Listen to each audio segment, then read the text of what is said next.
Bonjour, bonjour. Les participants rentrent pour l'instant. Ah, tu les vois, toi? Moi, Oui, je vois oui, rien. moi je les vois. Tu peux les afficher si tu veux, en participant. Tu les vois qui rentrent.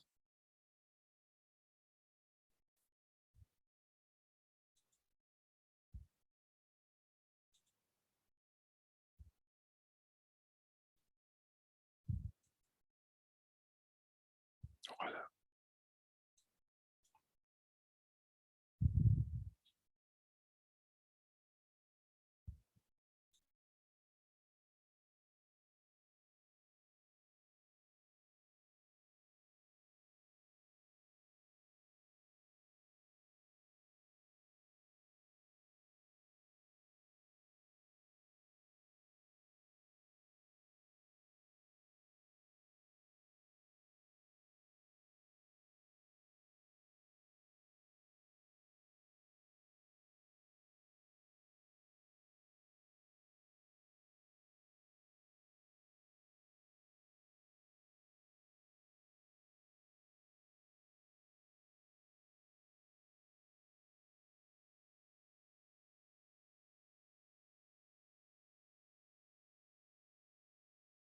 Bon, on est à l'heure, je vais peut-être attendre quelques minutes.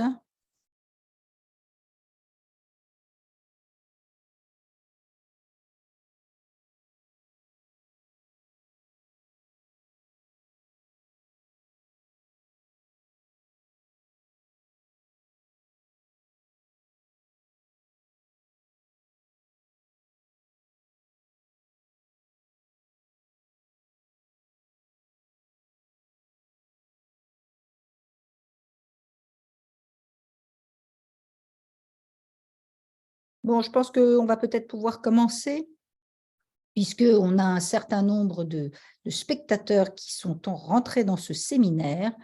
Donc, je veux vous souhaiter une bonne après-midi, un bon webinaire, hein, qui est la première partie, en fait, de webinaire organisé par l'IUMA, donc la Société européenne en soins de plaies, ainsi que la Société française francophone de plaies et cicatrisation et plusieurs sociétés, notamment la Société belge, la Société suisse, la Société luxembourgeoise, la Société toute francophone, qui partagent l'intérêt que vous avez tous pour la compression dans les ulcères de jambes.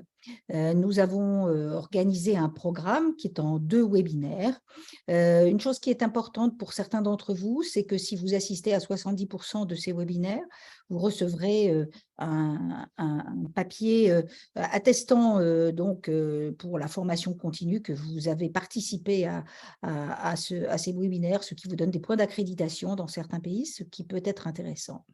Une autre chose, je ne fais que l'introduction de ces webinaires. Je vais passer ensuite la parole aux intervenants et à mon comodérateur, ainsi qu'au président de l'IUMA, pour vous souhaiter la bienvenue. Alors, le programme a été organisé pour que les 2 webinaires soient complémentaires. Une chose qui est importante, c'est que vous pourrez poser des questions plutôt à la fin de ce webinaire, parce que plusieurs interventions peuvent se compléter. Et donc, il nous a paru plus, je dirais, intéressant que vos questions soient regroupées à la fin. Vous avez dans les webinaires Zoom le Q&R, questions et réponses, sur lequel vous pouvez poser vos questions. Nous les reprendrons à la fin. Certaines peuvent être identiques chez certains. On les regroupera et on les posera aux différents intervenants. N'hésitez pas surtout, au fur et à mesure des exposés, à poser ces questions. Tout d'abord, donc, je vais maintenant me présenter. Je suis le docteur Sylvie Môme, je suis gériatre, je suis dermatologue, je suis vice-président de la Société française francophone plaies et cicatrisation et je travaille à Paris, à Sorbonne Université, dans un hôpital de l'assistance publique, l'hôpital Rothschild, où je dirige un service de gériatrie et prise en charge de plaies chroniques complexes. Voilà. Je vais maintenant passer la parole à mon comodérateur, qui est le docteur Hubert Vagnat. Hubert, ouvre ton micro, Hubert. Le micro. Juste pour ne pas faire trop d'interférences. Bonjour à tout le monde. Bienvenue depuis la Suisse. J'ai le plaisir de commodérer avec Sylvie cette séance organisée par Yuma. Yuma qui, depuis maintenant 1 année et demie, mène une campagne sur la compression des membres inférieurs, qui est un sujet qui est d'actualité, reste d'actualité. Elle sera de plus en plus pour faire un travail de qualité. Je suis à l'heure actuelle vice-président de la Société suisse de soins de plaie, membre du comité de Yuma, et je vais céder la parole à Sébastien Props, notre président. Merci beaucoup Hubert. Bonsoir tout le monde.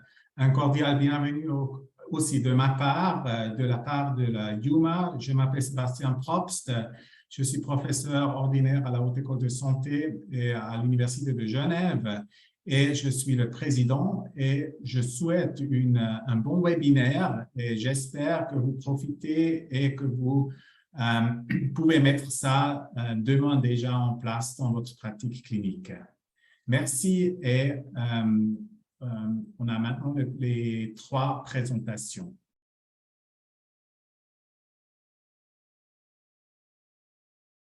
Alors peut-être vous allez vous présenter, puis après je vous passerai la parole. Monira peut-être d'abord. Bonjour à tous, donc moi je suis Monira Nouoval, je suis médecin vasculaire au CHU de Montpellier et donc je remercie le comité d'organisation pour cette invitation sur ce webinaire consacré à la compression, qui est un sujet qui me tient à cœur puisque nous avons ici un centre de cicatrisation des plaies vasculaires. Merci beaucoup, Monira. Amélie. Oui, bonjour. Alors, moi, c'est Amélie Bourdin. Je suis infirmière spécialiste clinique de l'hôpital de Lausanne. Et j'ai aussi une formation complémentaire concernant la compression et les ulcères que j'ai pu avoir en Angleterre avec une expérience passée. Et je remercie aussi la Yuma pour cette invitation puisque le sujet de la compression me tient aussi beaucoup à cœur. Et Christian. Eh bien, bonsoir tout le monde. Donc, moi, je suis Christian Tige, je suis de Belgique, il paraît que ça s'entend. Et je suis donc infirmier spécialisé DU en soins de plaie. Je travaille dans la partie francophone de Belgique, entre Liège et Namur, dans un hôpital régional. Et je remercie Yuma, bien entendu, pour l'invitation. Je voudrais juste dire qu'en Belgique, on a beaucoup de soucis par rapport à la formation et l'entraînement par rapport à la compression. Et c'est pour cette raison que j'adhère à tout ce qui va se dire et je vais essayer d'y participer le mieux possible. Voilà. Eh bien, merci à tous. Je vais maintenant passer la parole à la première intervenante, c'est-à-dire à Monira Nou, qui va partager en fait son écran. Le sujet qui est compliqué à traiter et qu'elle va faire aujourd'hui, c'est sur les œdèmes des membres inférieurs et le mécanisme de l'action thérapeutique de la compression sur ces œdèmes, et enfin les effets de la compression dans le traitement des ulcères veineux d'origine vasculaire, qu'ils soient veineux purs ou mixtes artério-veineux. Monira. Merci, merci Sylvie. Donc effectivement, on va débuter ce webinaire par une présentation finalement de physiopathologie pour un petit peu rappeler les bases qui vont permettre finalement d'enchaîner ensuite avec les autres présentations. Donc, les œdèmes des membres inférieurs, donc on va parler du mécanisme et des principales étiologies. Donc, il faut savoir que l'eau représente 60% du poids total du corps d'un humain et que ce taux est réparti dans le corps à hauteur de 40% dans le secteur intracellulaire et le reste se répartit dans le secteur extracellulaire, 16% dans l'interstitiel et 4% dans le secteur divasculaire qui est le plasma. Lorsque vous avez un œdème, il y aura une augmentation de volume d'un membre et une accumulation d'eau qui va se faire dans le secteur interstitiel. Cet œdème peut être aigu, chronique, unilatéral ou bilatéral. Et on considère qu'il y a 4 facteurs qui vont être imbriqués dans la survenue de ces œdèmes, à savoir une augmentation de la pression hydrostatique, une diminution de la pression osmotique, une augmentation de la perméabilité capillaire et enfin une diminution du drainage lymphatique. Alors la pression oncotique et la pression hydrostatique, qu'est-ce que c'est? Alors la pression oncotique, qu'on appelle également la pression osmotique, est la force qui va attirer l'eau vers les protéines. Toute cause qui va baisser ce taux de protéines va générer une fuite de l'eau vers les tissus interstitiels et donc des œdèmes. La pression hydrostatique, elle, correspond à la pression appliquée par le fluide sanguin, donc intravasculaire, sur la paroi du vaisseau, et elle est en équilibre avec la pression extravasculaire. Et toute augmentation de la pression intravasculaire va là aussi générer une fuite de liquide vers le tissu interstitiel pour rééquilibrer les pressions.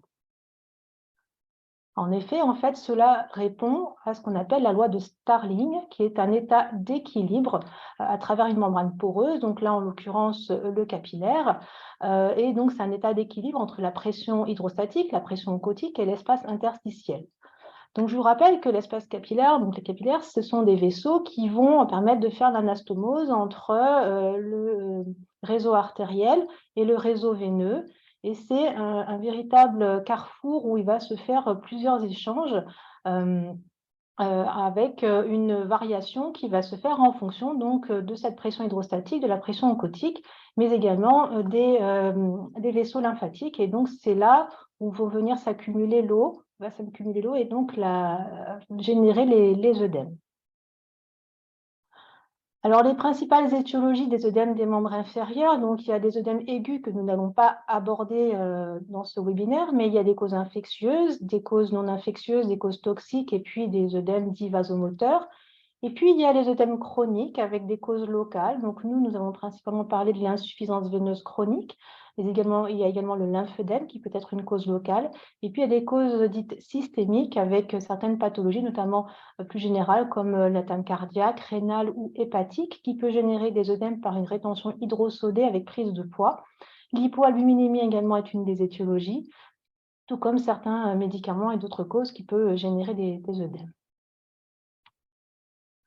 Alors, l'œdème de l'insuffisance veineuse chronique des membres inférieurs, il va se caractériser par une augmentation de la pression hydrostatique ainsi que de la perméabilité capillaire. C'est un œdème qui a une consistance qui est souple. Il y aura une aggravation en fin de journée ou bien avec la chaleur ou bien en cas de station assise ou debout prolongée. On constate en général une amélioration avec la surélévation des jambes et avec l'activité sportive. Donc, la marche, ça aide à améliorer les symptômes. Et puis, il n'y a pas de prise de poids associée, contrairement à d'autres causes d'œdème, notamment les causes cardiaques ou rénales, par exemple. Et vont s'y associer des signes de stase à type de lourdeur, douleur des membres inférieurs et des remaniements cutanés qui vont se manifester soit par une dermite ocre qui correspond à une pigmentation brunâtre au niveau de la jambe parce que par effet de stase, les globules rouges qui sont riches en fer vont extravaser sous la peau et au contact de l'air, ça va s'oxyder et donner cette couleur brune de la jambe.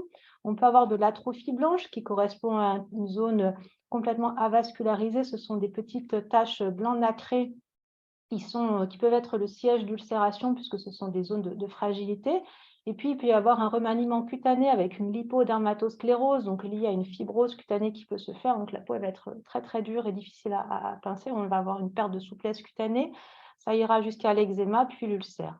Et enfin, les principales causes donc, de cette insuffisance veineuse chronique sont la maladie variqueuse, le syndrome post-thrombotique qui lui correspond à une séquelle de phlébite, c'est-à-dire que les gens ont pu avoir une phlébite 10, 15, 20 ans avant et garder en fait une cicatrice obstructive au niveau d'une veine. Ça peut générer donc une insuffisance veineuse avec des ulcères qui sont extrêmement difficiles et récalcitrants à traiter avec de gros taux de récidive. Et puis enfin, on a toutes les causes dites fonctionnelles d'insuffisance veineuse qui vont générer une altération du fonctionnement de la pompe musculaire dont nous allons parler tout à l'heure. Alors la compression, est-ce qu'on doit dire compression ou contention? Eh bien, en fait, l'HAS retient la terminologie de compression. Néanmoins, il va bien falloir distinguer l'effet compressif de l'effet contentif. Plus un dispositif est rigide, plus il aura un effet contentif, plus un dispositif est élastique et plus il aura un effet de compression. Qu'est-ce que ça veut dire compression-contention? Eh bien, un dispositif de contention C'est plutôt les dispositifs dits inélastiques, donc avec un étirement de moins de 10%, ou bien à allongement court avec un étirement entre 10 et 100%, qui aura la capacité d'avoir une pression de repos faible ou nulle, c'est-à-dire que ce sont des dispositifs qui vont pouvoir se garder jour et nuit, mais qui, par contre, la pression de travail va être très élevée puisque ces dispositifs vont vraiment être rigides, ça se comporte un peu comme un plâtre où votre jambe elle est bloquée à l'intérieur, et donc ça va s'opposer au volume et à l'augmentation de volume de votre jambe par un effet facial que je vais vous détailler tout à l'heure. Un dispositif qui aura une action de compression, du coup la contention, ça aura une action anti-œdème et ça va favoriser le retour veineux. À l'inverse, la compression, c'est plutôt les dispositifs élastiques ou bien à allongement long qui ont un étirement au-delà de 100%. La pression sera élevée au repos à cause des forces de rappel élastique. Ça se comporte un petit peu comme un ressort, hein. Vous l'étirez, ça aura envie de revenir à son état de base.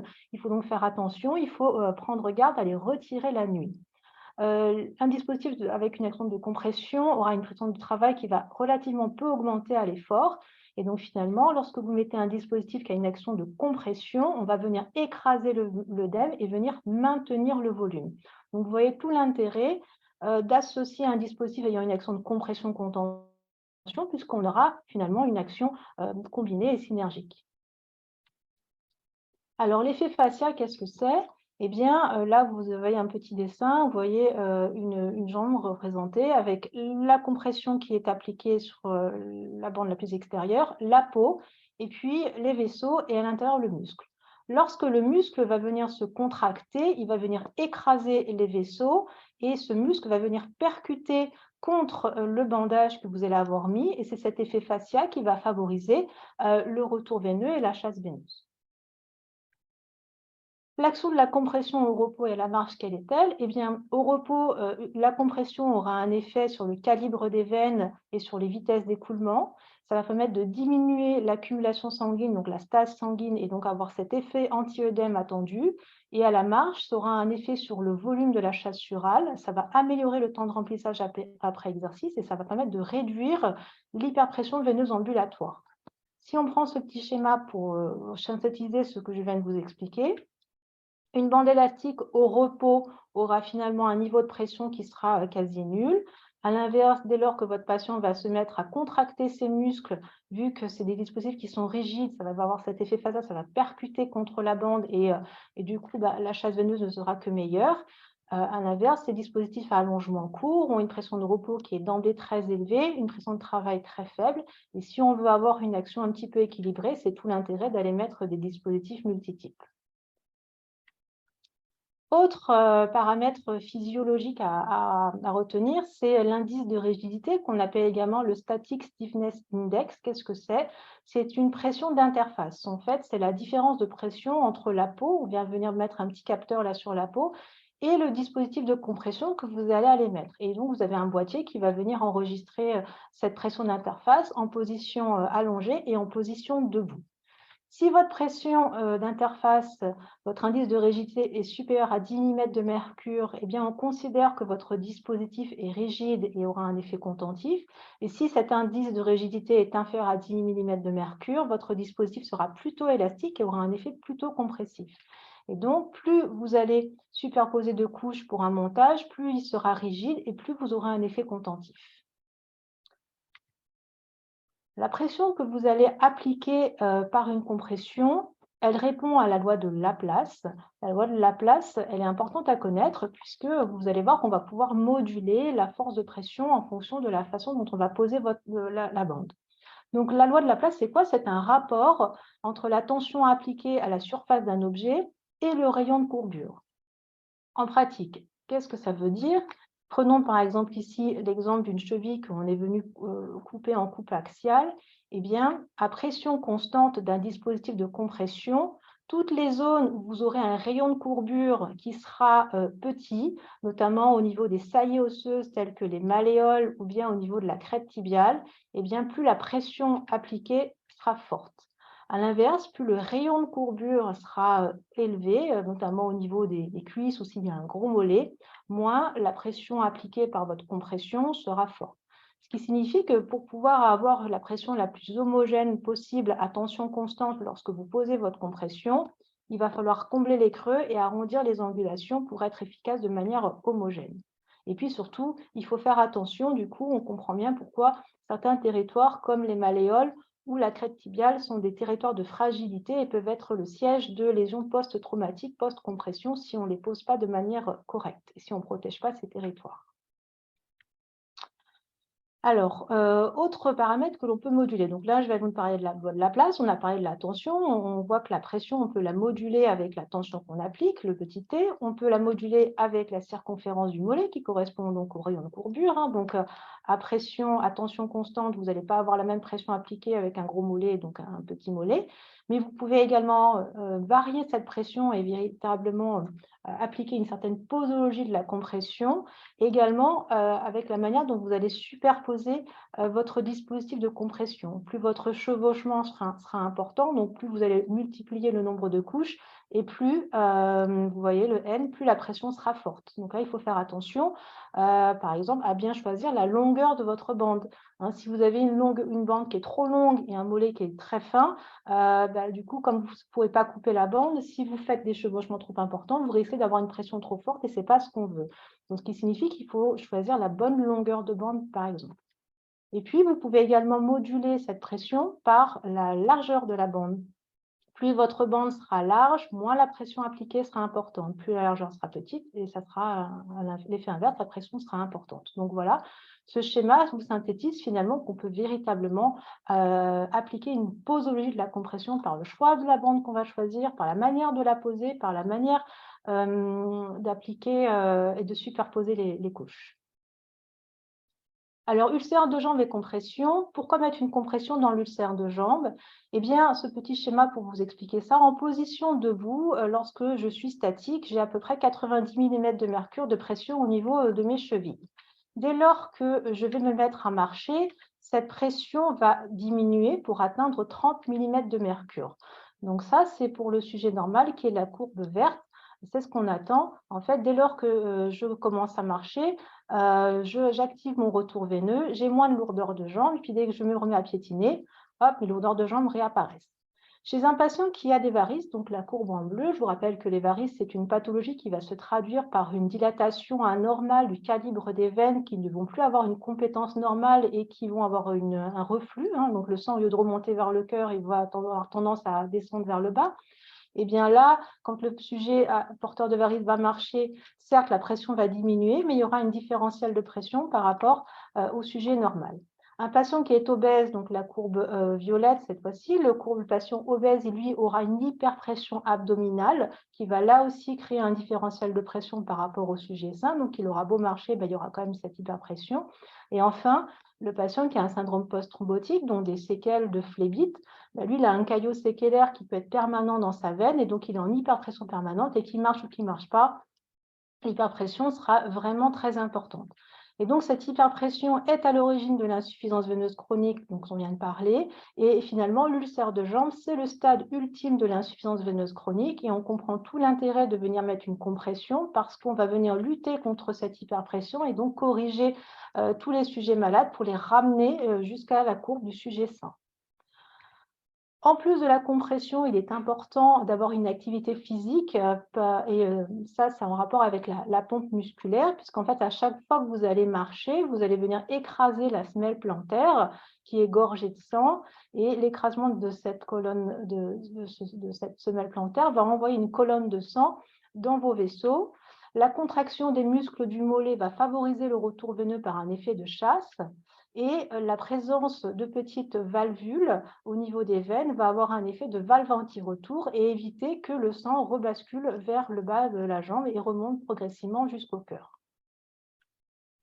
Quelles sont les recommandations en termes d'ulcère de jambe et compression? Donc, en France, l'HAS recommande dans l'ulcère veineux avec un IPS supérieur à 0,8 de mettre une compression avec un niveau de pression élevé, soit bande multitype de première intention, soit dispositif bande sèche inélastique ou allongement court, soit bande enduite, soit orthèse avec une pression au-delà de 36 mm de mercure, c'est-à-dire une équivalente de classe 4. Dans l'ulcère mixte avec un IPS entre 0,8 et 0,6 ou un IPS supérieur à 1,4, on est dans le flou puisque la HAS nous dit qu'il faut adapter sans se mouiller sur quel dispositif mettre. Et enfin, si l'IPS est inférieur à 0,6, la HAS contre-indique formellement tout type de compression. Les recommandations internationales, notamment cette méta-analyse de la Cochrane, confirment que le traitement de l'ulcère veineux, c'est la compression, que c'est le traitement étiologique, que les dispositifs multitypes sont plus efficaces que les monotypes, que le multitype contenant un dispositif élastique est plus efficace que quand il n'y a que de l'inélastique, que les bandes multitypes à 2 couches sont tout aussi efficaces que les 4 couches et que les bandes multitypes à 4 ou 2 couches permettent de cicatriser plus vite. Donc ça, c'est une certitude et on est tous convaincus que la compression est nécessaire, sinon on ne serait pas là à en parler. Alors, quid maintenant des ulcères mixtes et de la compression? Donc, on l'a vu tout à l'heure, la HAS est assez floue pour les ulcères mixtes. Ils disent qu'il faut évaluer la balance bénéfice-risque, mais ne se mouille pas trop. Il y a eu un consensus Delphi qui a été publié en 2020 dans la revue Phlébologie, où là, ils vont un petit peu plus loin. Ils disent qu'il y a une contre-indication absolue pour les orthèses de compression, donc pour les chaussettes de compression, dès lors que la pression systolique à la cheville est inférieure à 60 et inférieure à 30 à l'orteil, mais c'est beaucoup plus évasif concernant les bandes de compression, notamment en termes d'élasticité. Ils ne se mouillent pas trop. Donc voilà. Donc finalement, dans les ulcères mixtes, on se retrouve sans aucun guidelines, avec très peu de données dans la littérature, où on nous dit qu'il faut réduire, moduler, modifier, surveiller, mais sans jamais nous dire ce qu'il faut faire.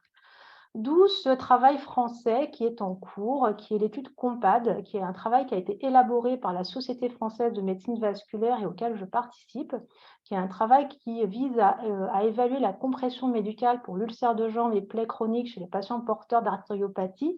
C'est une étude de pratique professionnelle des médecins vasculaires en cas de compression donc chez leurs patients avec AOMI et souffrant de plaies et justifiant d'une compression. Et on va venir analyser plusieurs paramètres. D'abord, les outils pour quantifier l'artériopathie, le choix de la compression appliquée et l'évaluation de l'efficacité de la tolérance de la compression. Pour le moment, donc c'est une étude multicentrique observationnelle et prospective. Pour le moment, nous sommes à 125 inclusions, nous en attendons 150. L'étude est toujours en cours, mais on attend les résultats pour 2024 pour pouvoir espérer avoir beaucoup plus de données et de matière par rapport à la compression dans les ulcères mixtes et de voir notamment quels dispositifs sortent du lot. Et donc, si vous êtes intéressé, vous pouvez les regarder sur le site compression.sfmv.fr pour voir les détails de ce travail qui est en cours. Alors, en conclusion, l'œdème veineux est lié à une hyperpression veineuse ambulatoire. Il va se traduire par des signes de stase et l'insuffisance veineuse chronique se traduit par des signes de stase et des remaniements cutanés jusqu'à l'ulcère de jambe, qui est finalement le signe le plus grave de cette insuffisance veineuse. La compression est le traitement de référence. Il faut distinguer l'effet de contention de la compression et savoir un petit peu comment les utiliser pour être efficaces. Et donc, la compression, c'est un vrai traitement dont on peut adapter la posologie par le choix de l'élasticité, la tension appliquée, le type de pose, le nombre de couches, le choix de la classe, etc. Il y a vraiment pléthore de manières de moduler les choses. N'oubliez pas d'y associer une activité physique pour pouvoir vraiment potentialiser et optimiser le retour veineux par fonctionnement de la pompe musculaire. Et quid des ulcères mixtes, on espère avoir des résultats très prochainement. Voilà, merci de votre attention. Merci, Monira. N'hésitez pas à poser les questions que vous voulez sur le questions et réponses, puisqu'on passera toutes ces questions en revue à la fin. Maintenant, je vais passer la parole à Amélie. Amélie va nous parler justement du matériel, des dispositifs médicaux qui sont accessibles pour justement faire de la compression et les variations en fait qu'il y a aussi selon les pays francophones, je pense, qui sera abordée. Merci Amélie. Alors,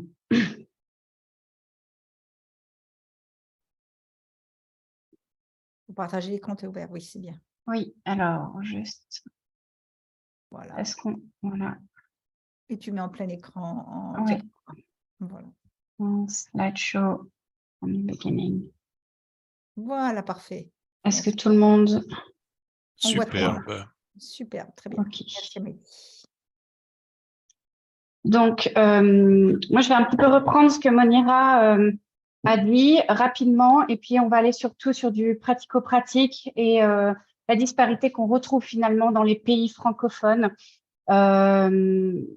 Christian suivra la présentation après et éventuellement apportera peut-être quelques, je dirais, options qu'on aurait en Belgique aussi, hein, si jamais il y a des variances que je n'ai pas citées.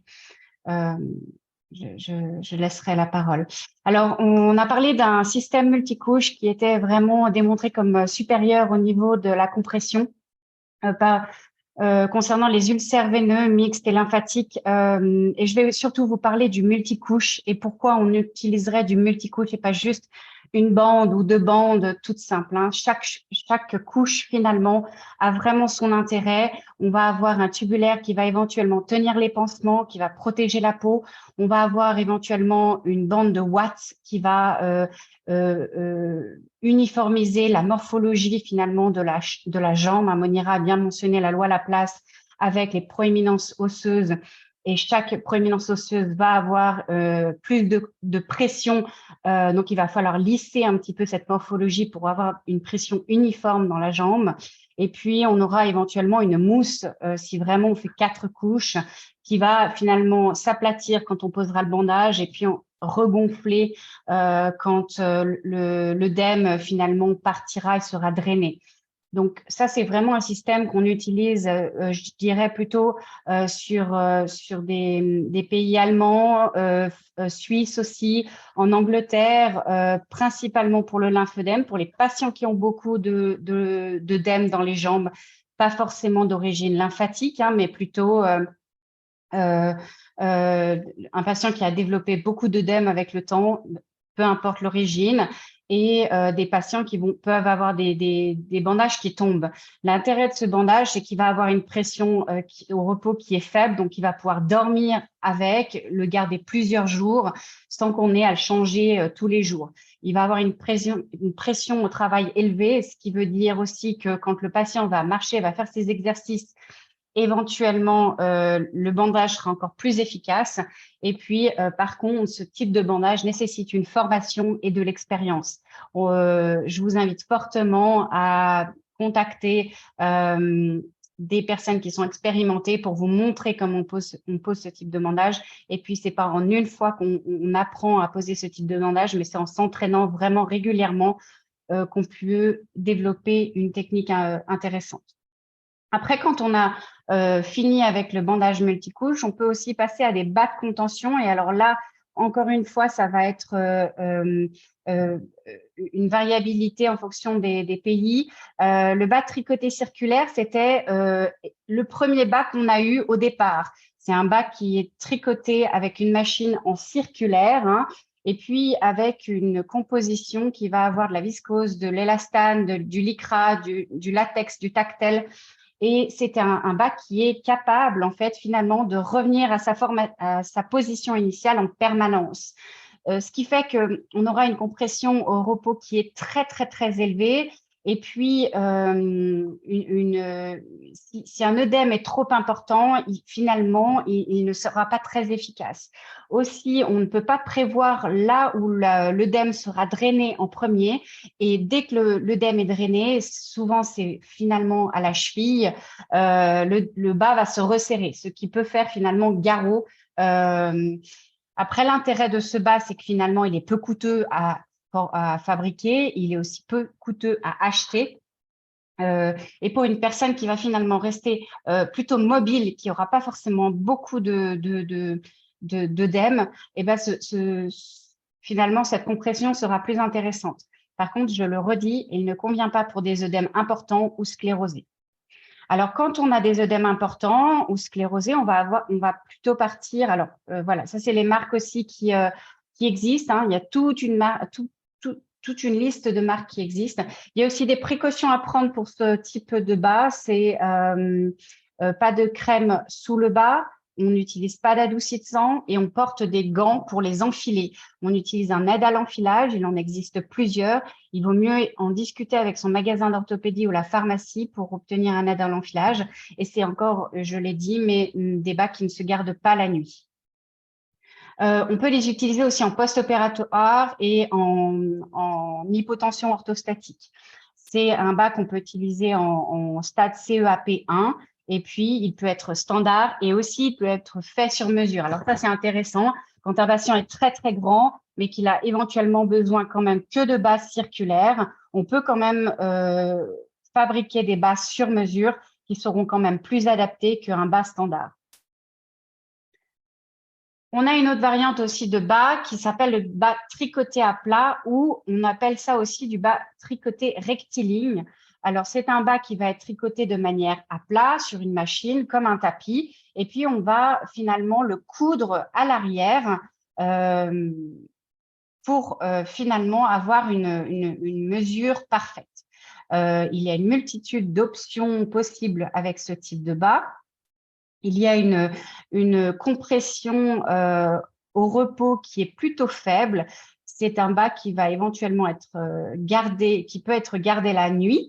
Par contre, il est extrêmement coûteux. Il peut aussi s'adapter à tous les œdèmes puisqu'il ne va pas forcément revenir sur sa position initiale de départ. Il faudra vraiment avoir drainé le patient et que l'œdème soit parti pour pouvoir utiliser ce type de bas. Si le patient reprend de l'œdème aussi, on ne pourra plus l'enfiler du tout puisqu'il aura été fait sur mesure.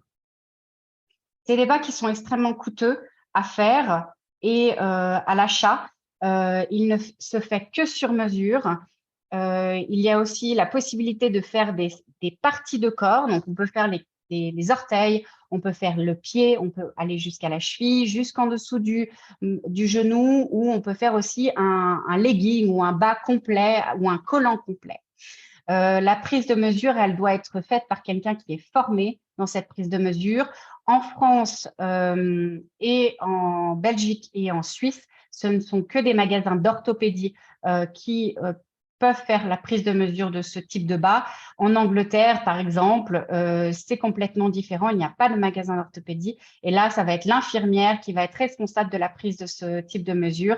Et le patient, on commandera le patient directement au fournisseur, le bas directement au fournisseur. Il faut toujours utiliser des aides à l'enfilage, porter des gants, ne pas utiliser d'adoucissant et ne pas appliquer de crème sous le bas de compression car ça peut brûler en fait la fibre. Hein. On a peu de marques qui font ce type de bas. En France, maintenant, il y a aussi Tuaz qui fait ce type de bas. En Suisse, nous avons Medi, Sigvaris, Juzo et Jobs qui sont disponibles. Et puis en Angleterre, vous avez une marque qui est distribuée qu'en Angleterre qui s'appelle Adenham Healthcare. Voici les options qu'on peut faire avec un tricoté à plat ou tricoté rectiligne. Donc, c'est très intéressant parce que si vous avez de l'œdème finalement rétromalléolaire, on va pouvoir rajouter une petite lune derrière la malléole. Si on a des douleurs ou des blessures derrière le genou, on va pouvoir éventuellement faire une option pour que le genou soit beaucoup moins compressif à l'arrière. On peut aussi ajouter des pads mobilisateurs intégrés au bas pour essayer de casser un petit peu les tissus fibrosés. Vous voyez, on a aussi une cape d'orteil qui est faite sur mesure. Donc, chaque orteil, finalement, est mesuré un par un pour pouvoir avoir quelque chose, finalement, de très, très adapté. On peut aussi mettre des fermetures éclair directement pour essayer que le patient puisse permettre l'enfilage de manière plus facile. Par contre, je mets un petit bémol sur cette fermeture éclair. Avec l'expérience, il faut au moins 3 mains pour pouvoir la fermer. Donc, ça, des fois, l'idée est bonne, mais finalement, dans la réalité, ce n'est pas forcément très, très réaliste. Voilà. On a aussi un autre système de compression, le système de VRAP. Alors, je ne sais pas si vous l'avez déjà vu quelque part. Ce sont des systèmes, donc on va avoir le pied, on va avoir le mollet, on va avoir le genou, on va avoir la cuisse. Et en fait, ça se ferme avec des wraps, donc des velcro, et ça s'ajuste en fonction de la pression nécessaire. Chaque marque a son wrap différent. Il y aura des systèmes intercalaires où finalement les lanières vont se croiser. Et il y aura des systèmes de chevauchement où finalement, ça va reproduire finalement peut-être de manière plus juste le bandage, puisque les bandes vont se chevaucher comme votre bande de base en fait. L'intérêt de ce type de système, c'est qu'il est très facile à poser. On a peu besoin de compression pour le poser, peu besoin de formation pour le poser. La compression va rester la même et on va pouvoir le réajuster en fonction de la perte d'œdème. Le problème de ce système-là, c'est qu'il n'est pas disponible dans tous les pays. En France, nous avons que le système Medi, qui est maintenant disponible, mais il n'est pas du tout remboursé. Et en Suisse, nous aurons le système de Sigvaris, de Yuzo, de l'Omanera Osher et de Jobs. Et en Angleterre, on aura à peu près tous les systèmes qui sont pris en charge et disponibles aussi. Même Hadenham qui a différentes matières et rigidités. Donc, l'avantage, en fait, il a été mis en évidence qu'il améliorait le temps de cicatrisation, il réduit les coûts en diminuant le nombre de passages infirmiers, puisqu'en fait, le patient va peut-être développer une certaine autonomie dans ses changements de pansement, dans sa pose de la compression. On va pouvoir l'encourager finalement à se prendre en charge. Il a été reporté aussi qu'il améliorait la qualité des patients. Cependant, ça reste une étude comparative. Il y a besoin d'études nécessaires encore pour prouver l'efficacité, peut-être de comparer avec des bandages multicouches ou avec des bas tricotés plats. Il existe aussi quelque chose de très, très intéressant, ce sont des pads mobilisateurs ou des pads de rembourrage. C'est un système qu'on va mettre en place sous la compression pour essayer d'aller masser les tissus fibrosés, ou cela peut remplacer aussi le nombre de couches.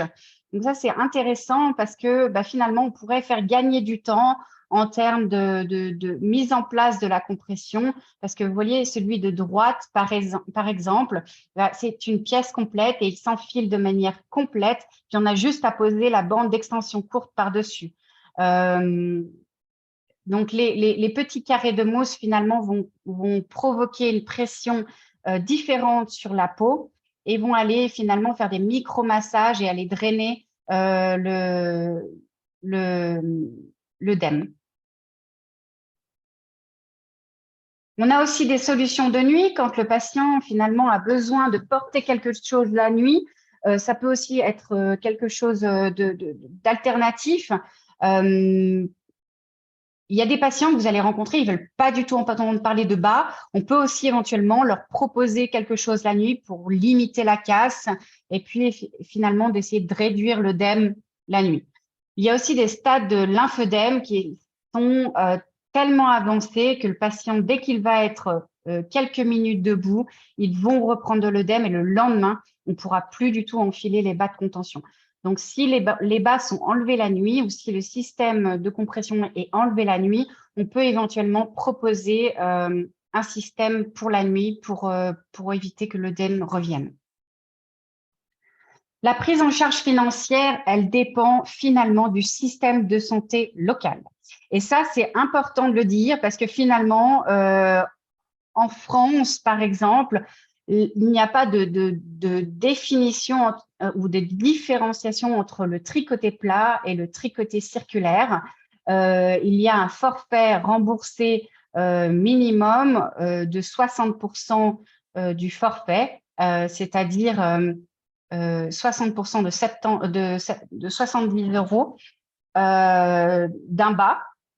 Et puis, si la personne elle est à 100%, si la personne n'est pas à 100%, elle n'aura que 60% de ces 70 € remboursés, peu importe si c'est un tricoté circulaire ou un tricoté à plat. Il y a aussi besoin qu'il y ait un diagnostic d'insuffisance veineuse pour les ulcères veineux, puisque les problèmes lymphatiques ne sont pas encore reconnus au niveau des bas. Ensuite, c'est complètement différent. Il y a des positions pour le tricoté à plat et pour le tricoté circulaire. C'est considéré comme un matériel d'orthopédie avec des remboursements faits par section. Donc, vous avez un remboursement pour le pied, pour le mollet, pour la cuisse, etc., etc. Cependant, il y a une franchise.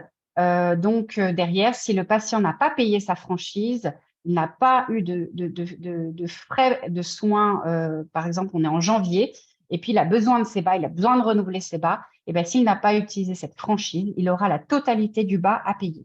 Mais s'il a déjà utilisé cette franchise, le prix du bas sera pris en charge.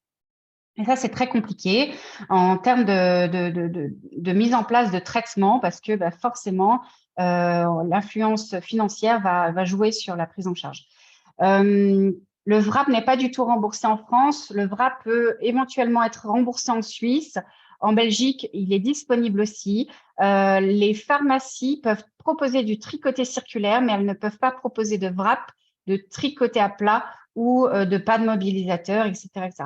Donc, je vous inviterai fortement à aller discuter avec votre magasin orthopédie local de ce qui est possible ou pas, s'ils sont formés sur la compression, s'ils sont formés sur le tricoté rectiligne, ou le tricoté à plat, et de comprendre la prise en charge pour essayer d'aider vos patients à accéder à du matériel alternatif au bandage compressif.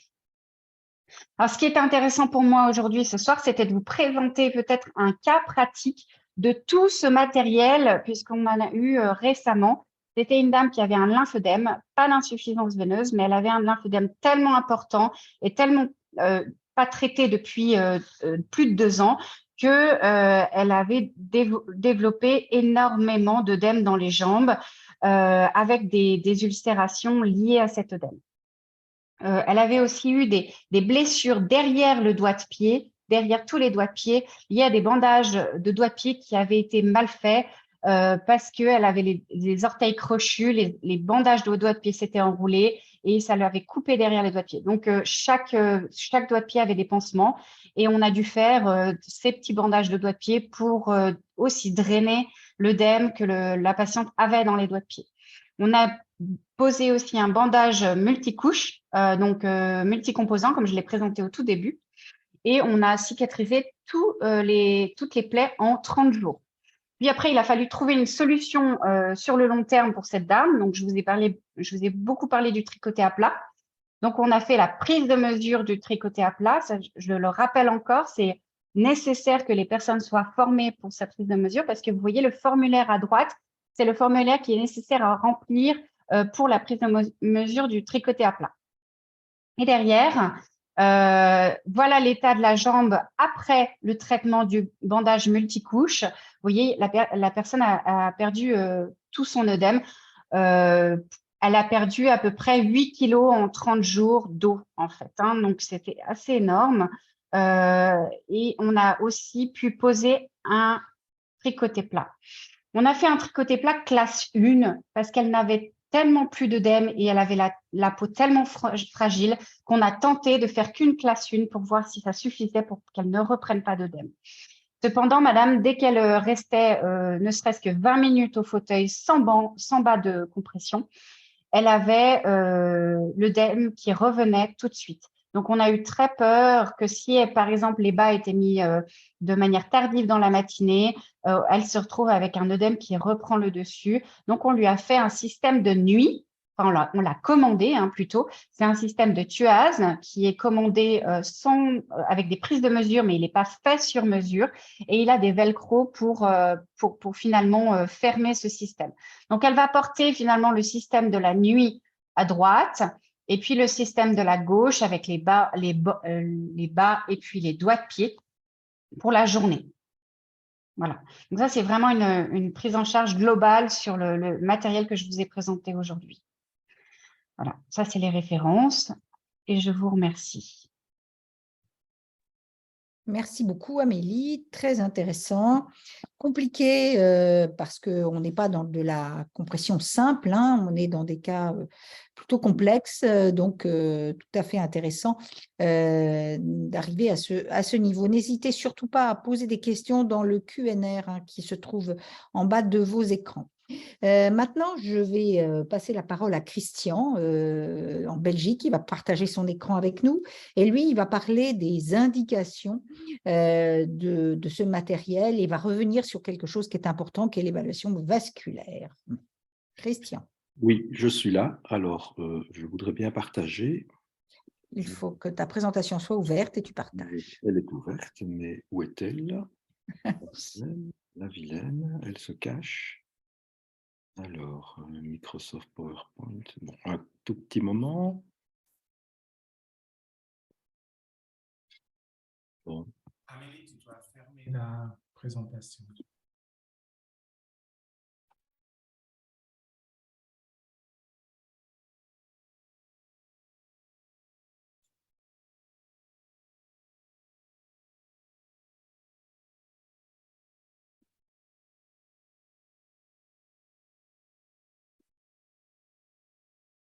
Il faut vraiment que ta présentation soit totalement ouverte et Oui, ensuite tu la partages.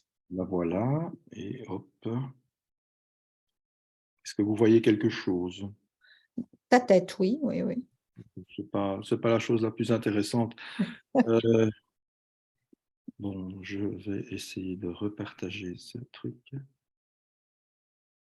Bon, pourquoi est-ce que ça ne fonctionne pas? La présentation est sur ton bureau. Oui, elle est ouverte. Alors, tu vas dans partager écran et normalement, tu dois la trouver. J'ai un écran qui me met des choses que je n'ai pas l'habitude de voir et je ne comprends pas. Nom d'une pipe.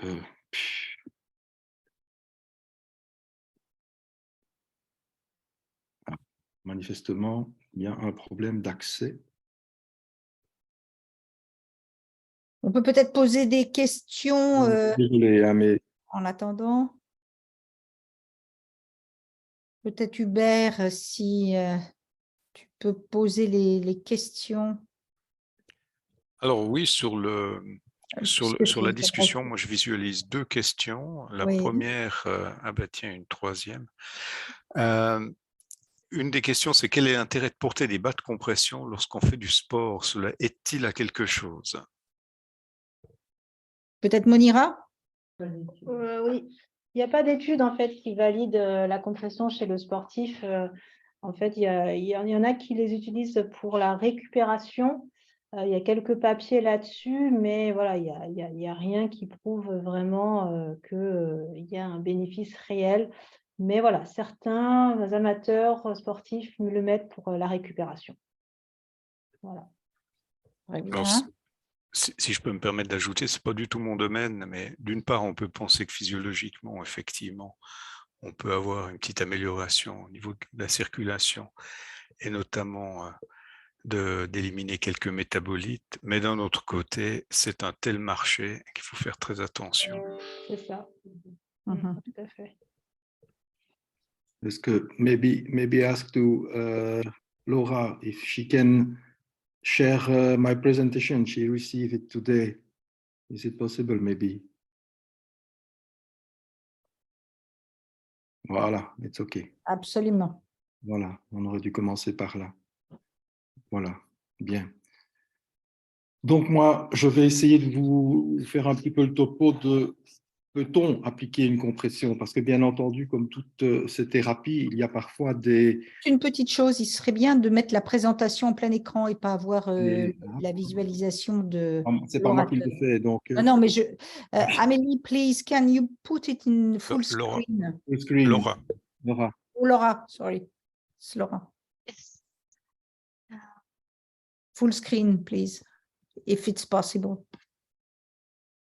Yes, 1 second. I think it is interfering with how it is recorded. Can you see it full screen now? No, for the moment, it's the screen of the speaker. Oh. 1 second.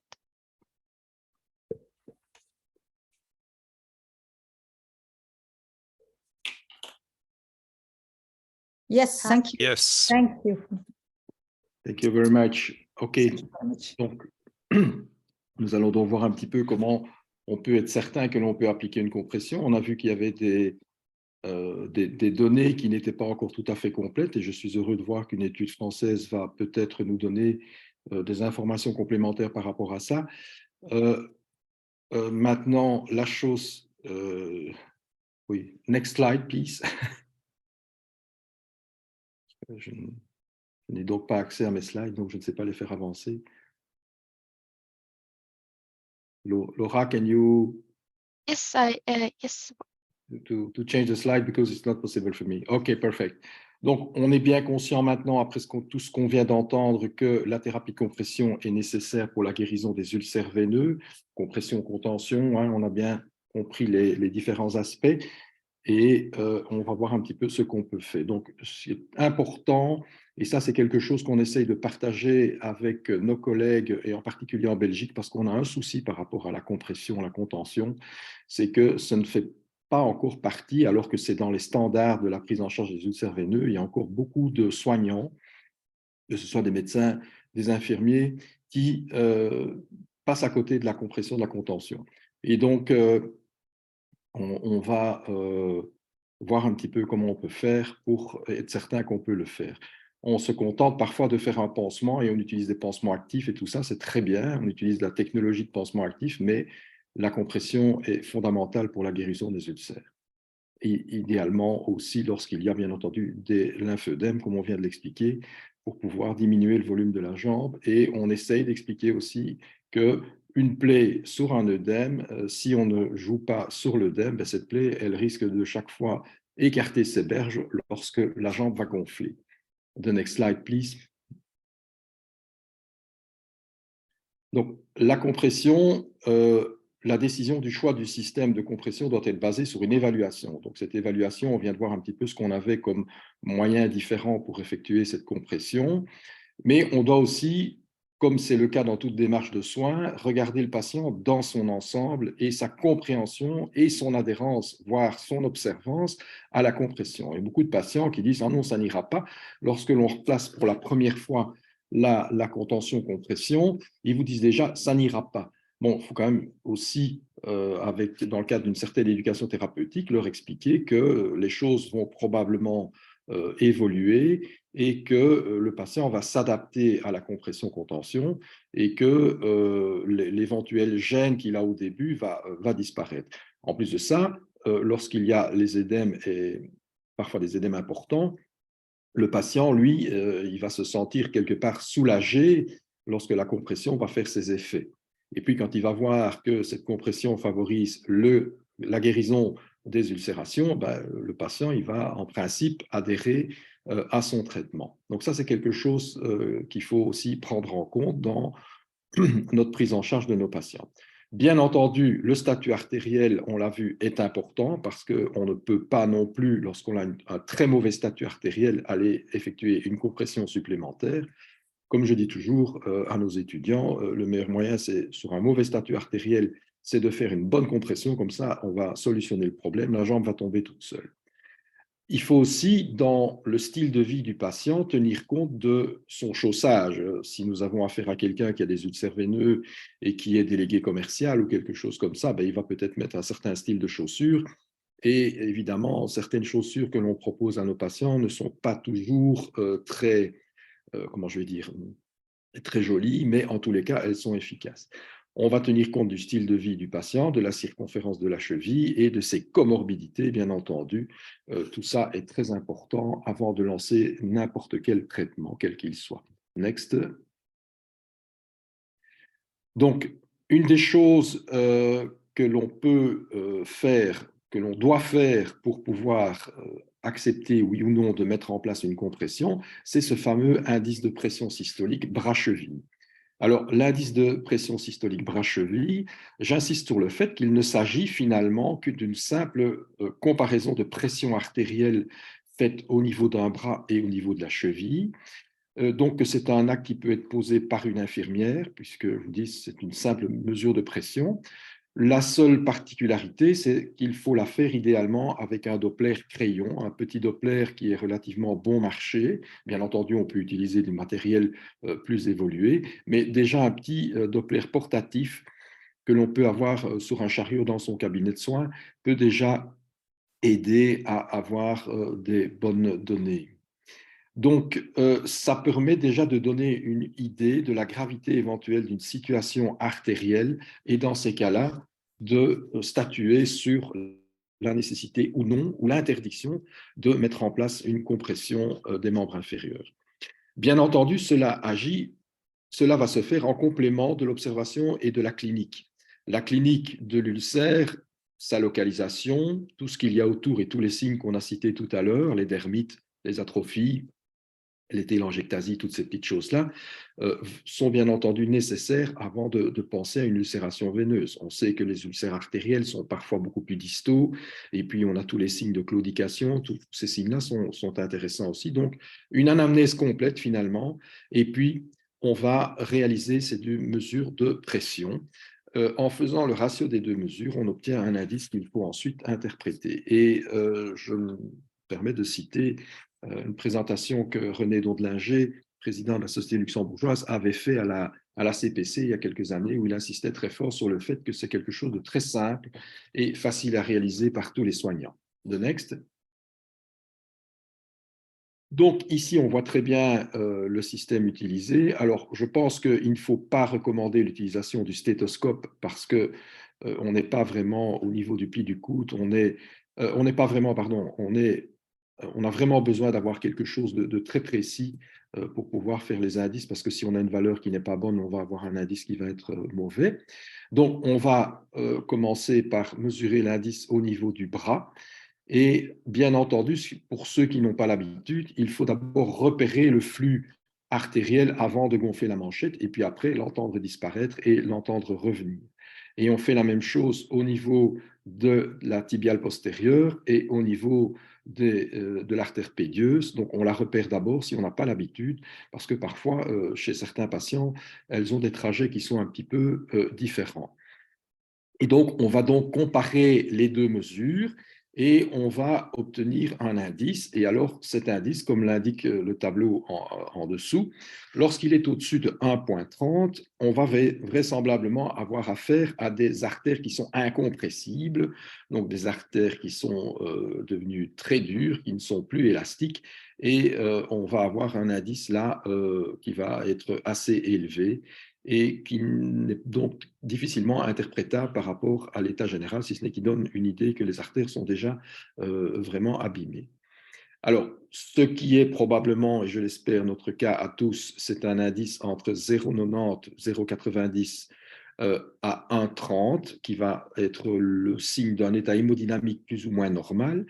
Et puis, on va descendre entre 0,75, 0,75, 0,90, 0,90, qui vont nous donner une idée d'une artérite oblitérante des membres inférieurs bien compensée. Et puis après, on descend dans des chiffres mauvais avec des artérites oblitérantes qui sont peu compensées et ou avec retentissement très sévère. Et donc, ces valeurs-là vont bien entendu, comme on l'a cité tout à l'heure dans les recommandations de la HAS, nous interdire de faire une compression et en tout cas de réfléchir autrement à la prise en charge de nos patients. The next slide. Donc, un patient se présente avec un ulcère probablement veineux, et ça, c'est notre observation, la clinique du patient. Parfois, on a des gens que l'on peut qualifier de veineuses, de maladies veineuses, avec un traumatisme avec une plaie, et cette plaie devient un ulcère chronique veineux parce que le patient ne guérit pas en raison de son très mauvais retour veineux.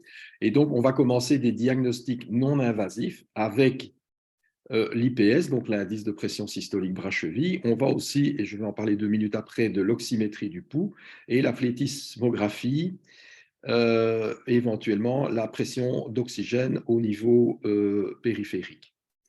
On va confirmer le trouble veineux et on va exclure d'autres troubles. Donc, il faut savoir que les ulcères des membres inférieurs n'ont pas qu'une étiologie purement veineuse ou artérielle. je vous renvoie chez notre comodérateur Hubert Wagna qui vous parlera notamment des ulcères de Buruli avec sa grande expérience de l'Afrique. Autres ulcères, les ulcères de Martorell, ulcères liés à l'hypertension artérielle et des choses comme ça, et aussi des ulcères liés par exemple à des maladies comme la drépanocytose ou d'autres choses, et il y en a certainement encore beaucoup d'autres. On a l'ulcère veineux qui a sa clinique propre, l'ulcère artériel qui peut bien entendu aussi avoir sa clinique propre, simplement à l'observation du type d'ulcère, à sa position, la distalité, etc. Tous les signes du patient avec claudication, etc. Et puis on a les patients avec les ulcères mixtes artériels veineux et les ulcères mixtes artériels veineux avec une atteinte sévère, comme l'indique un IPS inférieur à 0,6.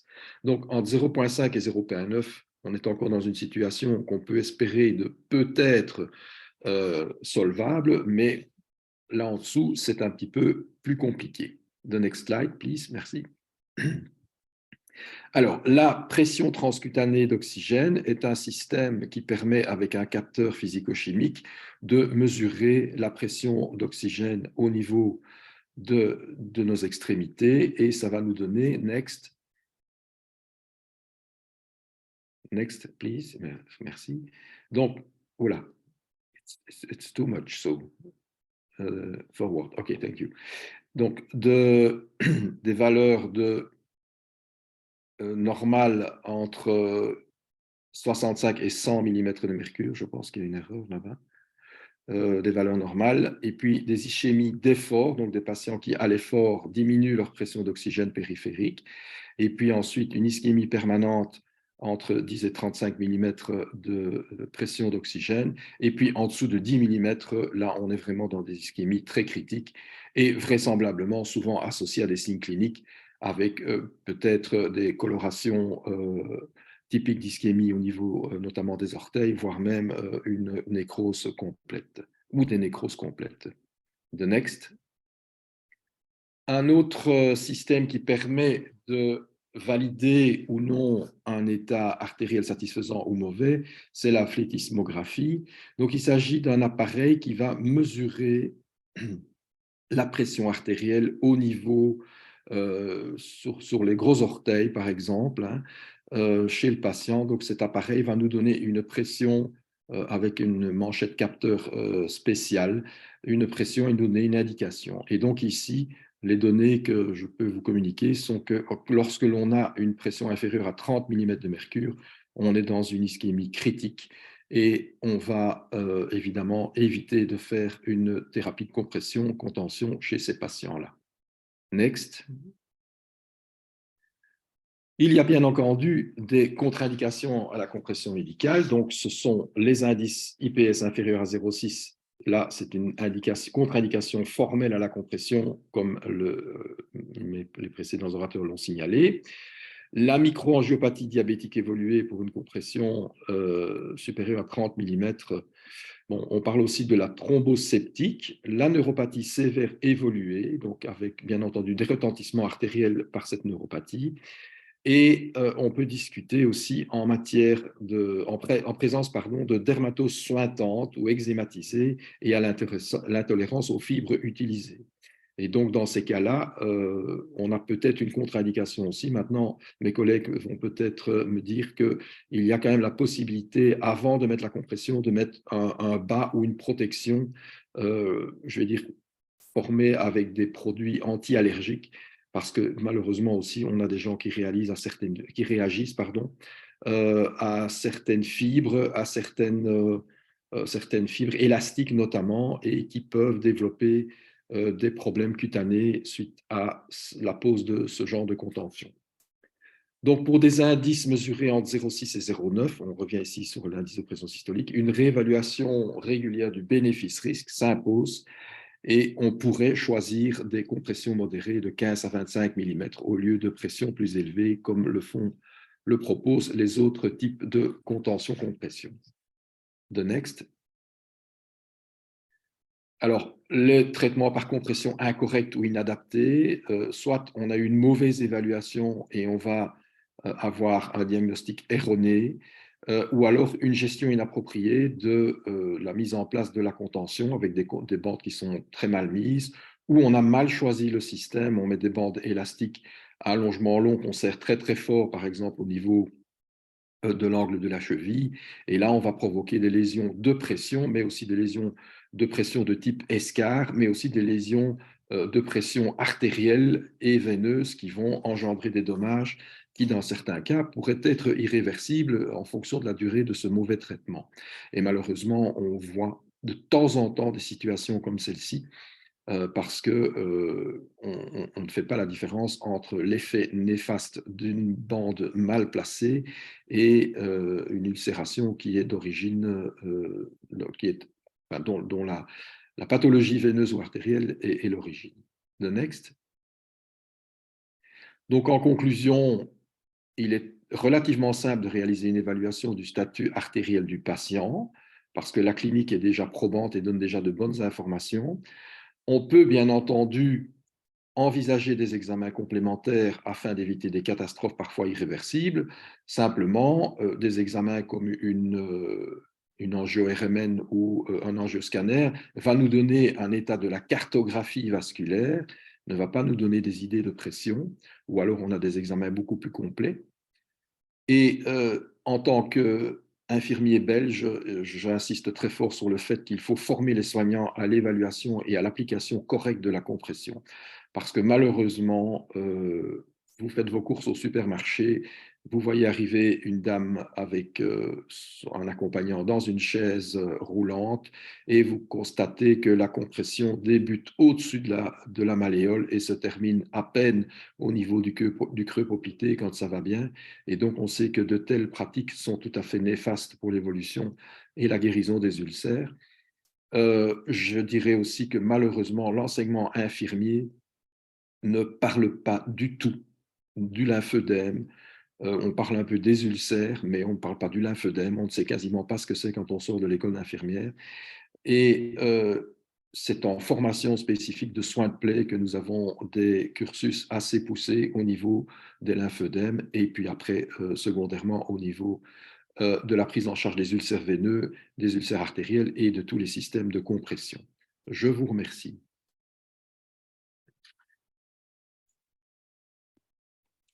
Eh bien, merci à tous nos orateurs. Il y a un certain nombre de questions sur le forum que je vais prendre.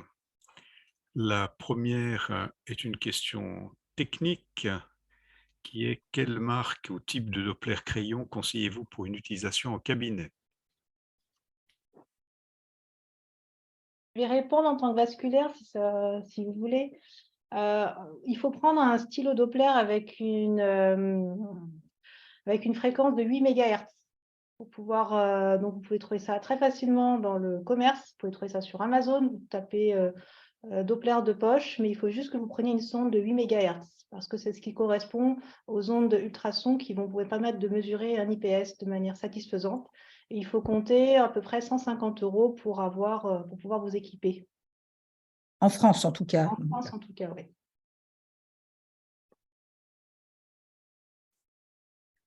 Est-ce qu'en France, vous utilisez aussi différentes têtes de Doppler quand une personne éventuellement a beaucoup d'œdème, on va avoir un Doppler qui est un peu plus puissant ou Alors, c'est effectivement pas une histoire de puissance, c'est une histoire de mégahertz à choisir. Ouais. Effectivement, plus il y a d'œdème, plus il faut baisser en fréquence. D'accord. Donc, si tu as un œdème, il va plutôt falloir choisir une sonde de 4 MHz. En fait, d'accord. Tu iras plus en profondeur, c'est ce qui correspond aux sondes pour les échos fétales. D'accord. C'est intéressant. Ouais. Généralement, on a souvent deux sondes, une de 8, une de 4 ou 5. C'est ce qui nous permet de mesurer à peu près tout. On utilise beaucoup, en fait, la pression au gros orteil, en fait, qui est beaucoup plus fiable. Donc, je pense que peut-être, Monira, tu peux nous en parler, parce qu'en fait, en France, on a tendance à de plus en plus passer la main en fait aux médecins vasculaires pour qu'ils puissent nous donner des mesures de la pression au gros orteil, en particulier avec la population vieillissante et diabétique qu'on a. Les mesures sont beaucoup plus intéressantes sur l'état vasculaire et évitent effectivement les catastrophes que Christian nous a montrées en photo. Monira, peut-être tu expliques Effectivement, l'IPS a l'avantage d'être facile à réaliser avec c'est quand même une certaine courbe d'apprentissage et puis c'est pas très onéreux, mais l'inconvénient, c'est que c'est pas adapté à un certain type de population, notamment les sujets âgés, les patients diabétiques ou les patients dialysés, puisque ce sont des patients qui vont avoir ce qu'on appelle de la médiacalcose.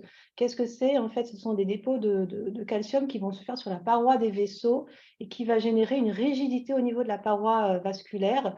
Et cette rigidité va faire que quand vous allez mesurer, si vous mesurez un IPS, eh bien, vous n'allez pas pouvoir faire la mesure de manière optimale, puisque lorsque vous allez gonfler le brassard, les vaisseaux étant rigides, vous n'allez jamais réussir à faire une mesure d'IPS. Ce qui fait que les sociétés savantes recommandent pour cette patientèle, ce type de patient, donc âgé, diabétique et insuffisant rénal chronique, de mesurer en première intention l'indice de pression systolique, mais cette fois-ci à l'orteil, parce qu'on sait que les orteils ne sont quasiment pas touchés par ce problème de médiacalcose. Et à l'inverse de l'IPS, où vous avez des normes qui sont bornées, on vous dit que la norme, c'est entre 0,9 et 1,3.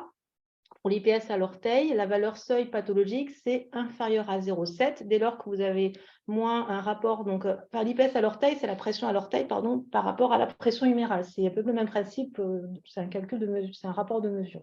Et donc, quand cette valeur est inférieure à 0,7, on dit qu'il y a une artériopathie, voilà, mais ce n'est pas borné comme l'est l'IPS à la cheville. Le problème de l'IPS à l'orteil, c'est le coût, puisque pour pouvoir s'équiper, on est, en tout cas en France, il faut débourser entre 2 500 et 3 000 euros pour pouvoir avoir un boîtier. C'est une mesure qui est automatisée avec un capteur plétismographique qui se pose à la base de l'orteil. Et donc, forcément, qui dit technologie un petit peu plus avancée dit un certain coût.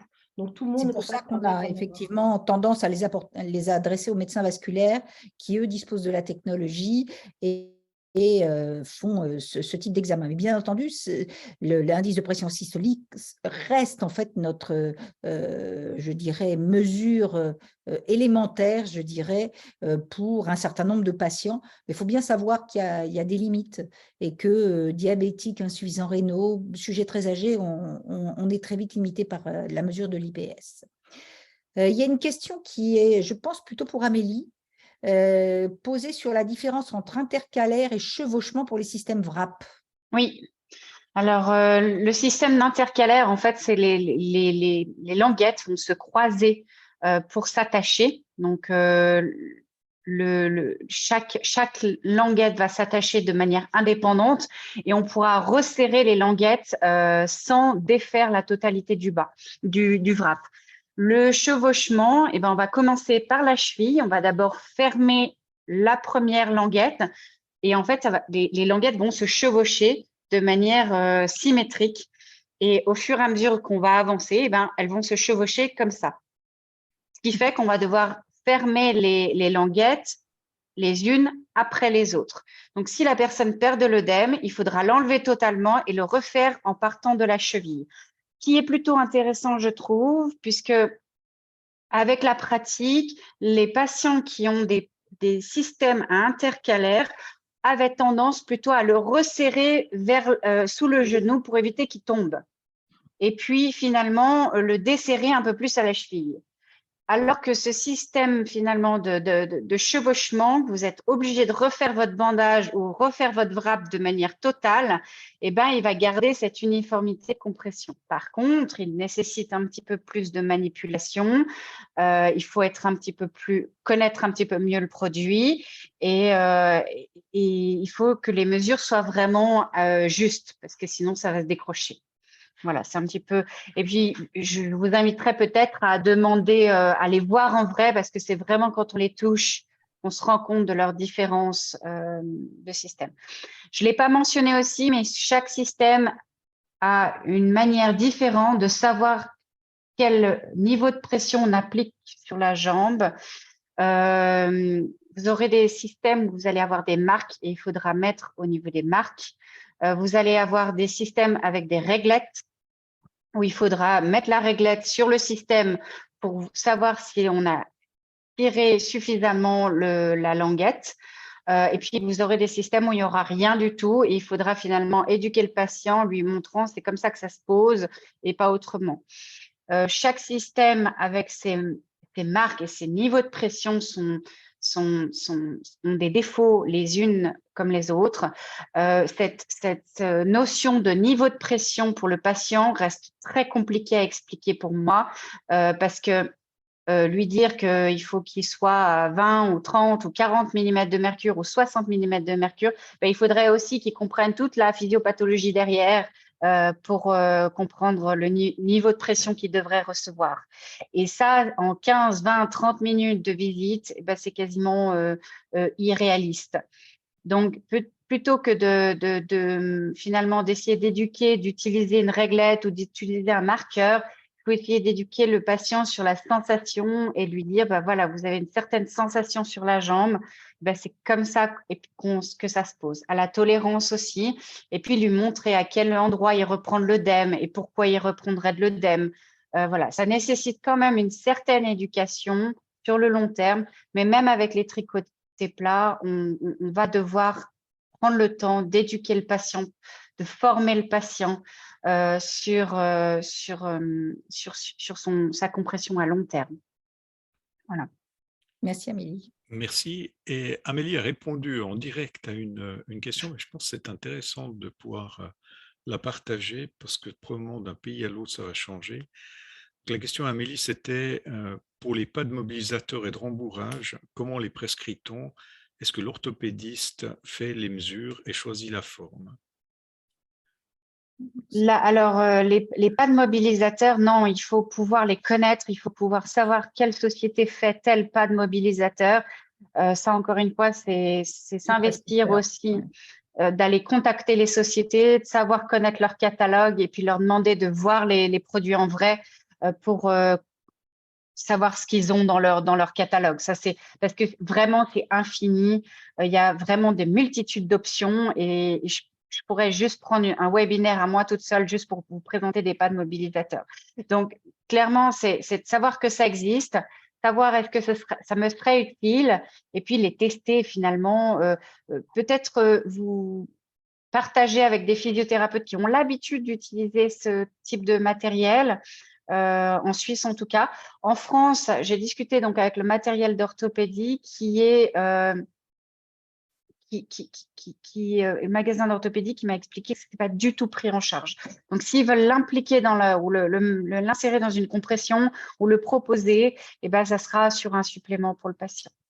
Il y a une chose qu'on peut dire, c'est qu'en fait, on a aussi la possibilité de fabriquer, en fait, oui. Et on le montrera plutôt dans le deuxième webinaire, des systèmes, entre guillemets, homemade, grâce à des compresses, des morceaux de mousse, des morceaux de compression multitype, ces petits systèmes, quand on est un peu expert en compression et quand on sait exactement ce que l'on veut faire, on peut trouver des systèmes qui ne sont pas très onéreux pour les patients, même utiliser des pansements, je dirais, pour arriver à faire ces systèmes de rembourrage au bon endroit, je dirais. Oui. Moi, j'ai une question peut-être pour Monira. Monira, on a le problème, en particulier en gériatrie, de gérer des patients qui sont toute la journée les jambes pendantes. Ces patients ont d'énormes œdèmes, souvent, qui ne sont pas des œdèmes d'insuffisance cardiaque ou d'hypoalbuminémie, mais qui sont des œdèmes de stase, parce que ce sont des gens qui ont des maladies veineuses. Ils ont ou non des ulcères de jambes. Donc, on est toujours dans la problématique de savoir quelle compression poser, en sachant que je parle de patients qui n'auraient pas de problème artériel par derrière. Hein. Je parle uniquement de gens à artères, entre guillemets, pas trop endommagés, en tout cas avec pression au gros orteil ou indice de pression systolique qui est correct. Quel type de bandage serait recommandé à la fois contre l'œdème et chez un patient qui aurait aussi un ulcère de jambe. Nous, on a tendance à mettre de l'allongement court chez ces patients-là, en sachant que, bien sûr, sur la cicatrisation de l'ulcère, on est certainement moins efficace, mais au moins, on n'est pas dangereux. Est-ce que tu peux nous éclairer là-dessus ? Alors, c'est vrai que chez les patients qui sont âgés et un peu fragiles, on va plus facilement aller s'orienter vers les allongements courts ou les allongements inélastiques pour lutter pour traiter les ulcères veineux. Maintenant, s'ils ont un gros œdème qui est très important, ce qui peut arriver parce que des fois, quand ils restent assis toute la journée, parfois, ce qu'on fait, c'est qu'on va faire une association de bandes anti-œdème, donc inélastiques, avec une bande à allongement long, qu'on va venir retirer le soir. On va leur laisser uniquement la bande anti-œdème la nuit pour pouvoir essayer de maintenir les choses. Et la journée, on leur met la bande de allongement long. Et voilà, ça, c'est pour les patients qui n'ont pas d'artériopathie. Et c'est vraiment pour arriver à chasser et maintenir le volume d'œdème que l'on... C'est ça, parce qu'ils n'ont plus la pompe musculaire du mollet. Voilà, On a le ils n'ont même plus- problème avec les patients paraplégiques Tout à fait. qui développent en fait une insuffisance veineuse de type fonctionnel. Qu'est-ce que tu recommandes? Alors, pour ceux qui sont paraplégiques et s'ils restent vraiment alités Ou fauteuil roulant, en fait, la plupart du fauteuil temps. roulant, pareil, hein, s'il n'y a pas du tout d'artériopathie, il n'y a pas de risque particulier à faire une association. Alors, vous pouvez mettre un kit, s'il n'y a pas d'arémie, on peut mettre même un kit type multi-type, Roca 2, Coban 2. Et qui a un allongement long et un court. Voilà, il n'y a aucun souci. Par contre, si vous voulez faire un montage maison, une bande inélastique anti-œdème plus une bande allongement court ou long est tout à fait envisageable. Quand l'œdème est très important, on peut commencer d'abord par l'allongement long, inélastique plus allongement long. Et quand on voit que l'œdème a bien régressé, on peut alléger un peu la compression élastique et ne mettre cette fois-ci qu'une bande inélastique à un allongement court. Par exemple, c'est tout à fait envisageable. Et Voilà, puis arrive le moment où c'est quand même chronique, hein, il n'y a pas de résorption possible, parce qu'on a un problème de système nerveux autonome en plus de la pompe, il faut penser au bas. Voilà, et effectivement, une fois en fait passé le cap, on a réduit le volume de l'œdème, on peut ensuite, une fois cette phase passée, passer aux orthèses de compression. Mais là, attention, ne les laissez pas la nuit, il faut les mettre que la journée. Ce qui pose un problème chez un certain nombre d'entre eux qui ne sont pas autonomes et ne peuvent pas le mettre s'il n'y a pas une tierce personne qui peut le faire pour eux. Ouais, Très important. notamment ceux qui sont tétraplégiques. Et je peux rebondir un petit peu sur ce que vous dites et puis finalement ce que Christian a mentionné, c'est que peu importe finalement le système qu'on va utiliser, il faudra aussi être formé pour reconnaître ce problème et reconnaître ces œdèmes et les mettre en évidence, parce que on se retrouve avec beaucoup d'institutions sur le long terme où finalement on va passer à côté de ces personnes qui vont avoir des grosses jambes entre guillemets, et puis finalement sans pour autant l'adresser à un docteur de manière spécifique. On va pas faire une consultation à base patient, il a des œdèmes, voilà, ça arrive de voir ça. Et puis après encore, ce système d'allongement court, d'allongement long, ça nécessite aussi une formation dans la technique de pose, puisque la variabilité de l'allongement long est très critiquée et on se retrouve avec des garrots, des choses comme ça qui sont relativement difficiles à mettre en place. Et dans chaque pays, on retrouve les mêmes problématiques, hein, ce problème de formation, ce problème de garrot. On finit, nous, en Angleterre, on finissait beaucoup par mettre des tricotés rectilignes pour tout le monde, mais parce qu'il y avait une prise en charge, donc ça aide beaucoup. On faisait le drainage de l'œdème et on posait le tricoté rectiligne par la suite. L'influence du système de santé va automatiquement faire qu'on a accès à la thérapie ou pas. Oui, alors il y avait une dernière question. Je ne sais pas si on aura le temps de la traiter, mais qui est extrêmement intéressante. C'est concernant la compression du patient âgé lorsqu'il est en situation d'hypotension orthostatique. Quand est-il préconisé de porter des bas anti-embolie, jour, nuit, tout le temps, pas du tout? Quand la compression est-elle nécessaire? Ça, on pourrait faire un webinaire aussi. On ira peut-être dire, parce que c'est du classique, ça, je dirais. Ouais, après l'hypotension orthostatique, c'est parce qu'il y a d'un coup, il y aura un volume une stase trop importante au niveau veineuse qui fait que du coup, il y aura une chute des pressions. Donc, il faut leur mettre les bas dès lors que vous allez les verticaliser. Donc, des bas, des bandages, peu importe. Mais dès lors que vous les verticalisez, il faut les mettre. Donc après, en prenant effectivement la mesure et en prenant soin de faire attention, si vous mettez de l'élastique à allongement long, il y a effectivement une courbe d'apprentissage, il faut savoir bien les poser, puis surtout, il faut les retirer la nuit. Mais voilà, mais vous les gardez pas la nuit, vous les mettez que la journée quand ils se mettent assis ou debout, ou voilà, quand ils sont verticalisés.